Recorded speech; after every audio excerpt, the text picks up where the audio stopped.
آخر میں آپ کو بتاؤں میری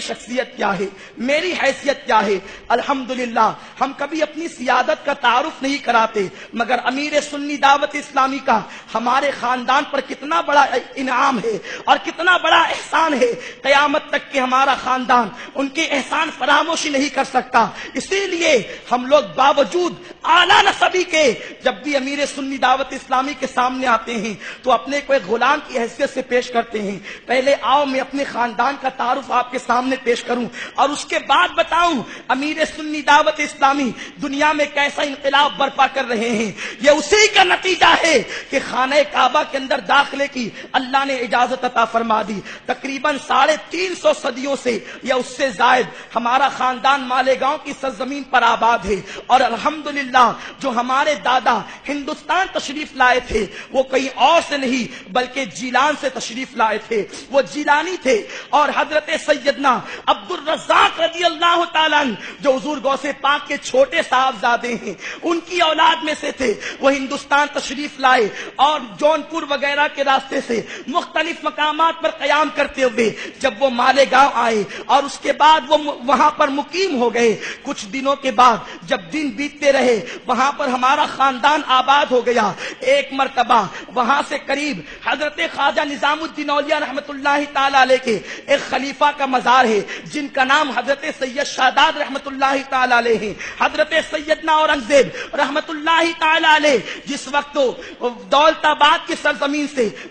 پٹنہ شریف کے لیے حضرت اورنگزیب رحمت اللہ تعالی علیہ کے خلیفہ کی بارگاہ میں حاضری دینے کے لیے آئے تو انہیں پتا چلا کہ مالیگاؤں کی سرزمین پر ایک صحیح النسب سادات جو حضور غوث پاک رضی اللہ تعالیٰ کی اولاد میں سے ہیں مالیگاؤں میں بستے ہیں، تو صرف پٹنہ شریف سے مالیگاؤں وہ ہمارے خاندان کے بزرگوں سے ملاقات کرنے کے لیے آئے، اور آنے کے بعد جب انہوں نے بزرگوں سے ملاقات کی ایک بہت بڑی زمین تحفے میں پیش کی، اور ساتھ ہی ساتھ آپ نے جو ہے پیتل کے کچھ سکے بنوائے، اور وہ سکے بنوا کر کے تحفے کے طور پر اور ثبوت کے طور پر کہ اورنگزیب اس کی تصدیق کرتے ہیں کہ یہ خاندان جو ہے سادات کا خاندان ہے، حسنی حسینی سادات کا خاندان ہے۔ حضرت سیدنا اورنگزیب رحمت اللہ تعالی علیہ نے وہ سکے پیش کیے، اور اس زمانے میں جو بھی ہمارے بزرگ موجود تھے حضرت میر سید یوسف رحمت اللہ تعالی علیہ ان کو مالیگاؤں شہر کا قاضی مقرر کیا سرکاری طور پر بھی، اور پورے شہر کے علاوہ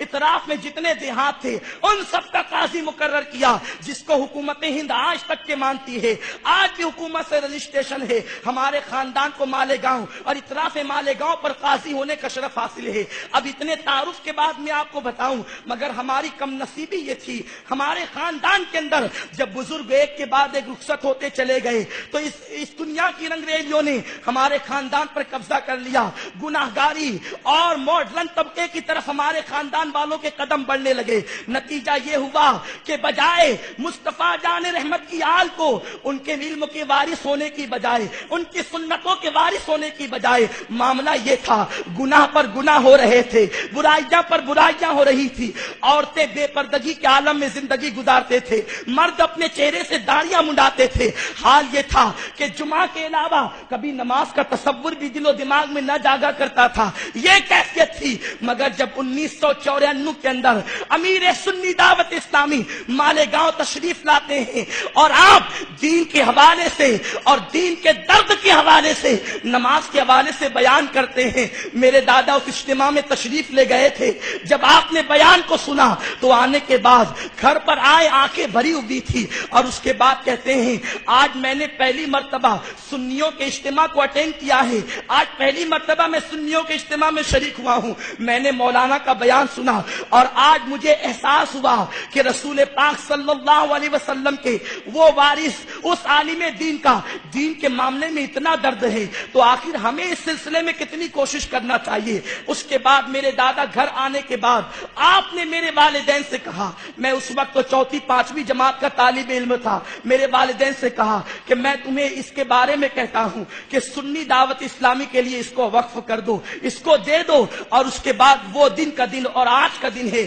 الحمدللہ سنی دعوت اسلامی کی تحریک سے وابستہ ہوں، اور اللہ کا فضل ہے عورتیں جو اس وقت تک بے پردہ رہتی تھی اب گھر میں ہر چھوٹی بڑی عورتیں پردہ کرتی ہیں، سرکار صلی اللہ علیہ وسلم کی نعتیں سب کی زبانوں پر رات دن ہے، اللہ کا فضل ہے، امیر سنی دعوت اسلامی کے فیض سے میری والدہ محترمہ روزانہ تہجد کی پابندی بھی کرتی ہے۔ میرے والد بزرگوار جن کے چہرے پر داڑھی نہیں تھی، آج بھی ان کے چہرے پر داڑھی ہے۔ میرے دادا گورنمنٹ سرونٹ تھے، صرف امیر سنی دعوت اسلامی کی 94 کی تقریر کو سن کر انہوں نے اپنے چہرے پر داڑھی رکھی، اور اس کے بعد سے ہمارے گھر میں قانون بن گیا کہ اب جو بھی بچہ جوانی کی دہلیز میں قدم رکھے گا وہ کبھی اپنے چہرے پہ وستورا نہیں چلائے گا، بلکہ ابتدا سے وہ اپنے چہرے پہ داڑھی سجائے گا۔ بتاؤ، اعلیٰ نسبی اپنی جگہ ہے، سرکار غوث پاک کی اولادوں نے اپنی جگہ ہے، کیا یہ احسان مولانا شاکر نوری کا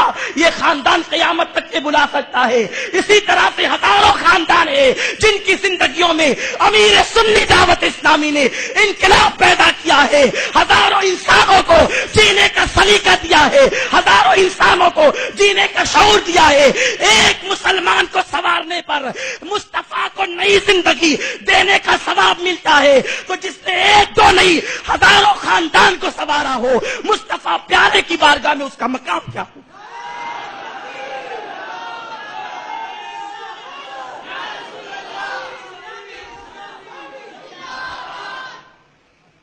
اب پتا چلا، اسی لیے ہم جب بھی امیر سنی دعوت اسلامی کے سامنے آتے ہیں تو اپنے آپ کو ایک غلام سے زیادہ نہیں سمجھتے، اس لیے اتنا بڑا احسان انہوں نے فرمایا۔ ہم دعا کرتے ہیں، اے اللہ سرکار غوث پاک رضی اللہ تعالیٰ عنہ کے صدقہ و طفیل ان کی زندگی کو دن دونی رات چوگنی ترقی عطا فرما، جیسے انہوں نے ہمارے نعرہ تکبیر، نعرہ رسالت، امیر سنی دعوت اسلامی۔